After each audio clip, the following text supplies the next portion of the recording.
మిత్రులకు ధన్యవాదాలు. మా పేరు వచ్చి సుధాగన్ లింగయ్య, రహీంఖాన్పేట గ్రామము, ఆత్మకూరు మండలము, యాదాద్రి భువనగిరి జిల్లా.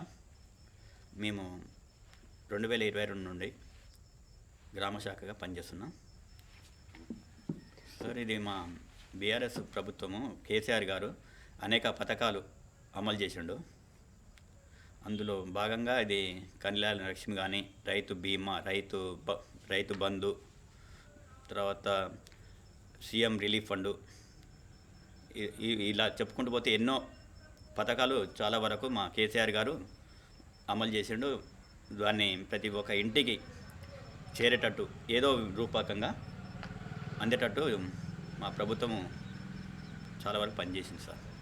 సార్, బీఆర్ఎస్ పాలనలో ఈ మారుమూల గ్రామానికి బీఆర్ఎస్ పార్టీ ప్రవేశపెట్టినటువంటి పథకాలు ఎంతవరకు లబ్ధి చేకూరినాయి సార్? సార్, నేను చెప్తున్నా కదా సార్, ఇప్పుడు ప్రతి ఒక్క ఇంటికి 99% ఏదో రూపకంగా ఇంటింటికి చేకూరింది సార్. ఏమేమి పథకాలు సార్? ఏమేమి పథకాలు అంటే సీఎం రిలీఫ్ ఫండ్ అనుకో ఒక ఇంటికి, తర్వాత రైతు బంధు, రైతు బీమా, దళిత బంధు, బీసీ బంధు, తర్వాత కళ్యాణ లక్ష్మి, షాదీ ముబారక్, ఈ విధంగా వెళ్ళిపోతే ఆరోగ్యశ్రీ, ఇలా ఎన్నో పథకాలు సార్. సార్, అట్లానే సార్ అద్భుతమైన పథకం అని చెప్పేసి మిషన్ భగీరథ ఇంటింటికి వాటర్ ట్యాంక్, ఇంటింటికి నల్ల ఇచ్చింది సార్. ఏది మన బీఆర్ఎస్ ప్రభుత్వం ఇంటింటికి మిషన్ భగీరథ అది నల్లాలు ఇచ్చింది సార్. యాక్చువల్గా జలయజ్ఞం అని కూడా పెట్టింది సార్. అది మొత్తం చెరువులు మొత్తం పుడిక తీసి చాలా లోతు తీసి ఇవాళ చాలా వరకు చెరువుల నుండి అది భూగర్భ జలాలు చాలా పెరిగినాయి సార్. అట్లనే మిషన్ కాకతీయ పథకం ద్వారా ఇవి చెరువులు మొత్తం పూడిక తీసిండ్రు. ఇవన్నీ ఉన్నాయి సార్. అట్లాగే సార్, మీరు కూడా ఒక రైతు, ధరణి ఏ విధంగా ఉంది సార్? ధరణి బాగానే ఉంది సార్. అప్పుడు ధరణి రూపకం తెచ్చి చాలా వరకు రైతులకు చాలా వరకు అన్నీ చేసింది సార్. ఎందుకంటే ప్రతి ఒక్కటి ఎక్కడ ఉన్న మాల్మూలలో ఉన్న రైతులకు కూడా పేర్లు ప్రతి ఒక్కరికి వచ్చేసింది సార్. అది అట్లాగే సార్, ఇప్పుడు రైతులకు ఐకేబీ సెంటర్లు సరిగా ఏర్పాటు చేయలేదు కాంగ్రెస్ గవర్నమెంట్. బీఆర్ఎస్ పనులను అయితే మంచిగా చేశారు. సరైనటువంటి గిట్టుబాటు ధర, అట్లానే బోనస్ ఎంతవరకు రైతులు పడేది సార్? ఇక్కడ బోనస్ అనేది సన్న వడ్లకు మాత్రమే బోనస్ ఇస్తాను సార్ రేవంత్ రెడ్డి గారు.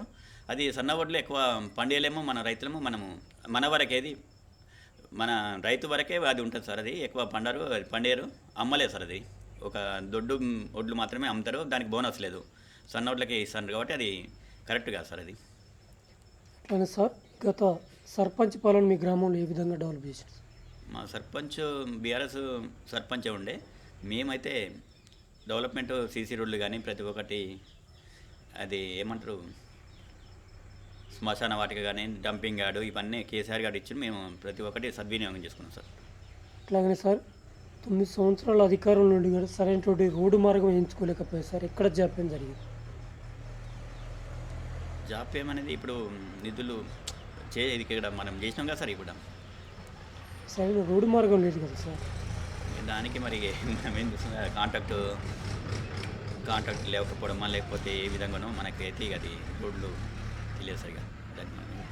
అట్లాగనే సార్, రానున్న స్థానిక ఎన్నికలపైన మీరు మీ గ్రామ ప్రజలకు ఎలాంటి సూచనలు ఇస్తారు?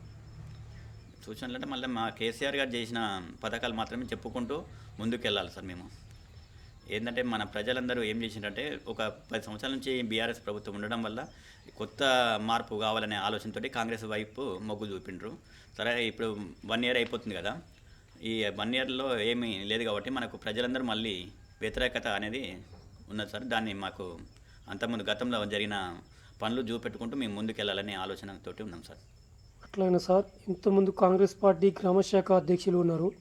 ఇప్పుడు బీఆర్ఎస్ పార్టీ అధికారం ఉన్నప్పుడు ఇందులో గ్రామశాఖ అంటే మీరేమన్నా ఆశించి ఇందులోకి వచ్చారా, లేకుంటే ఎట్లా ఏ విధంగా వచ్చారు సార్? మేము గ్రామంలో పనులు చేయాలనే ఆలోచనతో ఇప్పుడు అధికారంలో ఉన్న పార్టీ కాబట్టి మేము పనులు చేయాలని ముందుకున్నాం కాబట్టి ఆ విధంగా మేము ఇందులోకి రావడం జరిగింది. అందులో కేసీఆర్ గారు చేసే పనులను అది అన్నీ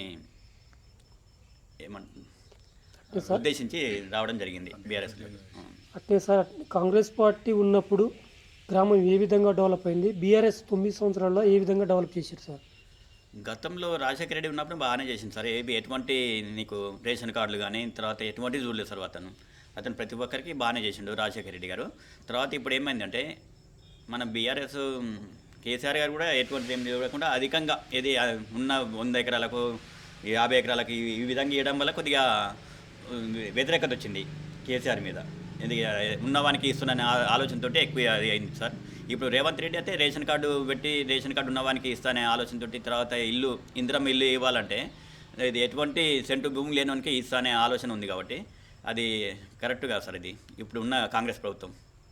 సార్ అప్పుడు కాంగ్రెస్ పార్టీలో మీరు గ్రామశాఖ అధ్యక్షులు ఉన్నప్పుడు ఇందిరమిండ్లు ఎన్ని ఇప్పించారు? బీఆర్ఎస్లో ఉన్నప్పుడు డబుల్ బెడ్రూమ్లు ఎన్ని ఇస్తారు మీ గ్రామానికి? సార్ మా గ్రామానికి డబుల్ బెడ్రూమ్ ఏం రాలేదు సార్. కాకపోతే లాస్ట్ మనకు ఎలక్షన్ల ముందు మాత్రం ఒక 15 ఇండ్లు రాసినాం సార్. అది ఇక మన ప్రభుత్వం రాలేదు కాబట్టి అవి రాలేకపోయినాయి సార్. గతంలో సార్ గతంలో కాంగ్రెస్ అప్పుడు ఒక 15-20 మంది దాకా ఇచ్చినాం సార్ ఇందిరమ్మ ఇండ్లు. అట్లాగే సార్ రానున్న స్థానిక ఎన్నికలపైన మీ నియోజకవర్గ ప్రజలకు, మీ మండల ప్రజలకు మీరు ఏం చెప్పదలుచుకున్నారు సార్? స్థానిక ఎలక్షన్లకు సార్ ఇది ఇప్పుడు మేము అదే సార్ గతంలో జరిగిన మా కేసీఆర్ గారు చేసిన అభివృద్ధి పథకాలను కానీ ఆయన చేసిన సేవలు కానీ అలా ఇప్పుడు ప్రతి ఒక్కటి చెప్పుకుంటూ మేము ముందుకెళ్ళాలని ఆలోచిస్తున్నాం సార్. అంటే ఎలాంటి సర్పంచ్ని ఎన్నుకోవాలనుకుంటారు సార్? ఇలా మా గ్రామానికి మంచి పనులు చేసే వ్యక్తిని ఎన్నుకోవాలని, కరెక్ట్గా ప్రజల మధ్య ఉండే వ్యక్తిని ఎన్నుకోవాలనే ఆలోచనతో మేము. ఒకవేళ అధిష్టానం మీకు అవకాశం ఇస్తే మీరు సర్పంచ్గా చేస్తారా సార్? అధిష్టానం ఇస్తే ఇంకా చేస్తానికి ముందుకుంటాము. చేస్తే మీ గ్రామాన్ని ఏ విధంగా డెవలప్ చేస్తారు సార్? నిధులు ఎక్కడి నుంచి తెస్తారు? ఏ విధంగా డెవలప్ చేస్తారు?